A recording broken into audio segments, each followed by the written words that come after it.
છે. પ્રવીણભાઈ, જેલના અનુભવો કેવા રહ્યા? ખેડૂતોની લડાઈ લડવામાં 108 દિવસ અમે જેલમાં કાઢ્યા. આજે 109મો દિવસ છે. 108 દિવસ જેલમાં કાઢીને જ્યારે બહાર આવ્યા છે ત્યારે આપના માધ્યમથી ગુજરાતની જનતામાં એક સ્પષ્ટ સંકેત અને સંદેશ આપવા માંગીએ છીએ કે હવે આવનારા દિવસોમાં ગુજરાતની જનતા અને ખેડૂતો માટે 108 બનીને ચોક્કસથી કામ કરીશું. જેલના દિવસો આમ જોવા જઈએ તો કોઈના માટે સારા ન હોય. જેલ દરેકના જીવનમાં ખરાબમાં ખરાબ સમયમાં થઈને પસાર થવું પડતું હોય, પરંતુ અમે અમારા ખરાબ સમયને સારા સમયમાં ફેરવવાની પૂર્ણ કોશિશ કરી.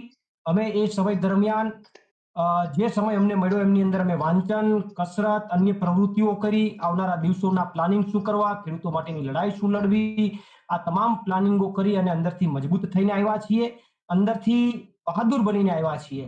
કારણ કે ક્યાંક ને ક્યાંક બીજેપી સરકારે જે બોટાદ ખેડૂતોનું આંદોલન જે ઊભું થયું, એક સમગ્ર ગુજરાતમાં ખેડૂતોનો અવાજ બુલંદ થયો, ખેડૂતો મજબૂતાઈથી ગુજરાતમાં ઊભા થયા. એ અવાજને તોડી પાડવા માટે, અમારા મનોબળને તોડી પાડવા માટે અમે ઘરે બેસી જઈએ એના માટે ષડયંત્ર કરી અને અમારા ઉપર બોટાદમાં ફરજી કેસ નાખી અને 108 દિવસ એમને જેલ કપાવી.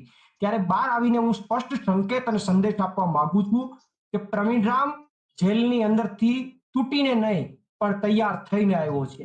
પ્રવીણ રામ જેલની અંદરથી બીકણ બનીને નહીં પણ બહાદુર બનીને આવ્યો છે.